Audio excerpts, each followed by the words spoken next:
Hello everyone, my name is Amit and today I am going to discuss you about nature of hormones action. So student ये part किसका है? Hormones का ही part है। Hormone जब हमने पढ़ा था उसको 6 कैटेगरी में डिवाइड किया गया था। जैसे पहली कैटेगरी क्या थी? Steroid hormone. दूसरी क्या थी? मैकेनिज्म के यहाँ पे उनको डिवाइड किया गया था। और ये तीसरी कैटेगरी क्या आ रही है हार्मोन्स की कि इनको नेचर इनका क्या है उसके बिहार पे इनका जो क्लासिफिकेशन किया गया है, तो इसके बारे में हम आज स्टडी करेंगे, ठीक है, या डिस्कस करेंगे। तो नेचर ऑफ हार्मोन एक्शन, जो हार्मोन का एक्शन है उसके बिहार पे जो क्लासिफिकेशन किया गया है तो किस हिसाब से किया गया है इसको जानते हैं। तो इनको कुछ कैटेगरीज में, सब कैटेगरीज में बांटा गया है। तो पहली कैटेगरी कौन सी आ रही है? Local hormones. तो ये लोकल हार्मोन्स क्या होते हैं? These hormones have a specific local effect through paracrine secretion, ठीक है। तो ये पैराक्राइन सिक्रीशन क्या होती है कि मतलब जो सेलुलर इंस्ट्रक्शन आ रहे हैं, सेल क्या कर रही है, अपने बगल वाली सेल को इंस्ट्रक्शन दे रही है या उसके लिए एक सिक्रीशन दे रही है, ठीक है। तो एक सेल दूसरी सेल को जब ये सिक्रीशन प्रोवाइड कर रही है तो इसको बोलते हैं पैराक्राइन फंक्शन। और जब कोई सेल खुद के लिए इंस्ट्रक्शन देती है या खुद के लिए कोई फंक्शनिंग करती है तो उसको बोलते हैं ऑटोक्राइन फंक्शन, ठीक है। तो ऑटोक्राइन फंक्शनिंग आप समझ गए, पैराक्राइन समझ गए। पैराक्राइन मतलब कि एक सेल दूसरी सेल के लिए फंक्शनिंग प्रोवाइड करने के लिए उसको इंस्ट्रक्शन दे रही है या फिर सिक्रीशन रिलीज कर रही है। तो ये लोकल हार्मोन का रोल इसमें क्या होता है? These hormone have a specific local effect. ये एक लोकल इफेक्ट जिसमें सिंपल सा एक फिजियोलॉजी चल रही है कि एक सेल दूसरी सेल को इनिशिएटिव दे रही है या स्टिमुलेट कर रही है अपना फंक्शन प्रोवाइड करने के लिए, ठीक है। जो किसके थ्रू इंस्ट्रक्शन दे रही है? लोकल हार्मोन्स के थ्रू, ठीक है। इसके एग्जांपल क्या है? हार्मोन टेस्टोस्टेरोन, ठीक है। ये मेल जो गोनाड्स होते हैं उनसे रिलीज होने वाले या मेल के जो बॉडी टाइप होते हैं उनमें जो चेंजेस दिखाई देते हैं in comparison to female body, तो ये टेस्टोस्टेरोन हार्मोन की वजह से ही होते हैं, ठीक है। तो ये इसका एग्जाम्पल हो गया। दूसरा कौन सा इसका क्लासिफिकेशन है? इनका जो दूसरी क्लास है वो है जनरल हार्मोन्स, ठीक है। जनरल हार्मोन क्या होते हैं? These are hormone transported through circulation to the distal target tissue या ऑर्गन, ठीक है। तो ये हार्मोन जो है ये ट्रांसपोर्टेशन हो रहा है, इनका कैसे हो रहा है?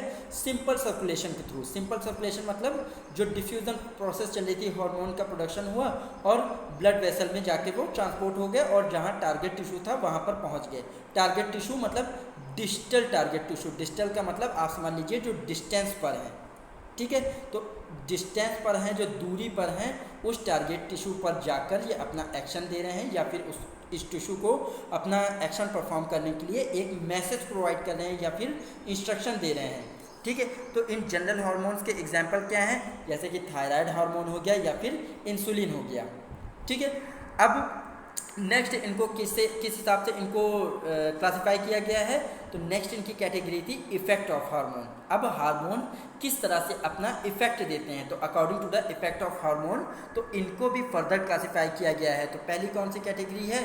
काइनेटिक हार्मोन, ठीक है। काइनेटिक का मतलब आप समझते ही होंगे, तो इसके बारे में जानते हैं क्या होता है ये काइनेटिक हार्मोन। तो दीज हार्मोन्स में कॉज मसल कॉन्ट्रैक्शन। ये हार्मोन जो होते हैं ये कुछ स्पेसिफिक से फंक्शन कॉज करते हैं, जैसे कि मसल कॉन्ट्रैक्शन हो गया, पिगमेंट माइग्रेशन हो गया, ग्लैंडुलर सिक्रेशन हो गया एंड अदर्स। इसके अलावा भी कई सारे फंक्शंस होते हैं। मसल कॉन्ट्रैक्शन आप समझते होंगे। पिगमेंट का मतलब जो कलर टोन होता है, बॉडी की जो स्किन की टोन होती है तो उसको बोलते हैं पिगमेंट, ठीक है। या फिर कई बार आपने देखा होगा स्किन के ऊपर कई सारे मसे होते हैं या आपने मोल्स देखे होंगे, तो उसके लिए भी ये हार्मोन्स एक तरह का इंस्ट्रक्शन देते हैं, ठीक है। ग्लैंडुलर सिक्रेशन, ग्लैंड्स जो हैं उससे क्या क्या सिक्रेशन होना है इसके लिए रिस्पॉन्सिबल है, ठीक है। और इसके अलावा भी कई सारे फंक्शन प्रोवाइड करते हैं। तो इसका मेजर फंक्शन क्या है? एग्जाम्पल क्या है? एपाइनेफ्राइन, ठीक है। नेक्स्ट इनकी कौन सी कैटेगरी है जो इफेक्ट ये दे रहे हैं? Metabolic hormone. तो मेटाबॉलिक हार्मोन नाम से ही समझ में आ रहा है कि ये मेटाबॉलिक प्रोसेस में कुछ ना कुछ अपना रोल प्ले करते होंगे। जैसे कि these are hormone that mainly cause changes in the rate of metabolism. So मैंने क्या बताया, जो मेटाबॉलिज्म की प्रोसेस होती है उसमें या उसकी जो रेट होती है, या जल्दी मेटाबॉलिज्म होना है या देर से होना है, जैसे कि डाइजेस्टिव का अगर प्रोसेस पूरी देख लें तो उसका मेटाबॉलिज्म क्या होता है? काफ़ी आवर्स लगते हैं उसमें पूरा मेटाबॉलिज्म होने में। कोई भी फूड आपने इंटेक किया तो उसका मेटाबॉलिज्म तभी होगा। मेटाबॉलिज्म मतलब एनर्जी का प्रोडक्शन हो रहा है, ठीक है, किसी भी आउटर सोर्स से एनर्जी का प्रोडक्शन हो रहा है, तो इसी को बोल रहे हैं मेटाबॉलिज्म। तो ये मेटाबॉलिज्म मतलब एनर्जी जो बन रही है, जो प्रोडक्शन हो रहा है, इसकी रेट क्या है, ठीक है। तो ये रेट को जो कंट्रोल किया जा रहा है या रेट में जो चेंजमेंट हो रहा है या रेगुलेशन हो रहा है, ये किसकी वजह से हो रहा है, इन्हीं मेटाबॉलिक हार्मोन्स की वजह से, ठीक है। और ये क्या करते हैं, ये रिएक्शन को भी बैलेंस करते हैं। अगर मेटाबॉलिज्म को ये बैलेंस कर रहे हैं तो ऑब्वियस सी बात है जो फर्दर रिएक्शन होंगी वो भी कहीं ना कहीं इनसे इफ़ेक्टिव होंगी, ठीक है। तो इसके एग्जाम्पल क्या हैं, जैसे कि इंसुलिन हो गया, ग्लूकागोन हो गया, पैराथायराइड हार्मोन्स हो गए, ये इनके एग्जाम्पल्स हैं। नेक्स्ट इसकी सब कैटेगरी क्या है, मॉर्फोजेनेटिक हार्मोन्स। मॉर्फो का मतलब क्या हुआ, एक्सटीरियर जो स्ट्रक्चर्स होते हैं, ठीक है, और जेनेटिक का मतलब आप समझते होंगे, ठीक है, जो जेनेटिक मटेरियल्स होते हैं। तो इनका फंक्शन क्या होता है, नाम से ही समझ में आ रहा है। So these are the hormone that mainly involved in growth and differentiation in the body. तो डिफ्रेंशिएशन इन द बॉडी का मतलब क्या आ रहा है, इसमें टर्म ये जो जुड़ रहा है डिफ्रेंशिएशन इन द बॉडी। अगर मेल और फीमेल बॉडी टाइप की बात करें तो दोनों की बॉडी एक दूसरे से कम्प्लीटली डिफरेंट होती है, ठीक है। मतलब मेल बॉडी के जो स्ट्रक्चर्स होते हैं वो अलग होते हैं और फीमेल बॉडी के जो स्ट्रक्चर्स होते हैं वो अलग होते हैं। तो ये जो बॉडी में एक डिफ्रेंशिएशन हो रहा है, ठीक है, तो इसके लिए जो हार्मोन्स रिस्पॉन्सिबल हैं, जैसे कि फीमेल बॉडी में ब्रेस्ट को ले लीजिए, मेमरी ग्लैंड्स को ले लीजिए, या फिर जेनाइटल ऑर्गन जो होते हैं वो अलग होते हैं और मेल्स में अलग होते हैं। तो ये डिफ्रेंशिएशन हो रहा है बॉडी में, तो ये किसकी वजह से हो रहा है, ये जेनेटिक हार्मोन्स की वजह से हो रहा है, ठीक है।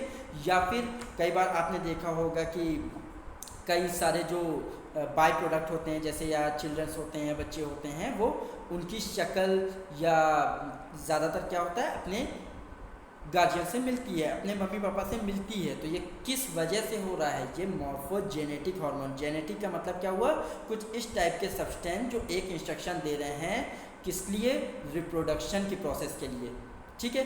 तो मॉर्फोजेनेटिक हार्मोन इसलिए रिस्पॉन्सिबल होते हैं, ठीक है। इनके एग्जाम्पल क्या हैं, follicle stimulating hormone, luteinizing hormone and thyroid hormones. तो ये इनके कुछ मेजर एग्जाम्पल्स हैं। सो आई होप कि आप ये सारे हार्मोन्स के बारे में अच्छे से समझ सके होंगे। So now thank you.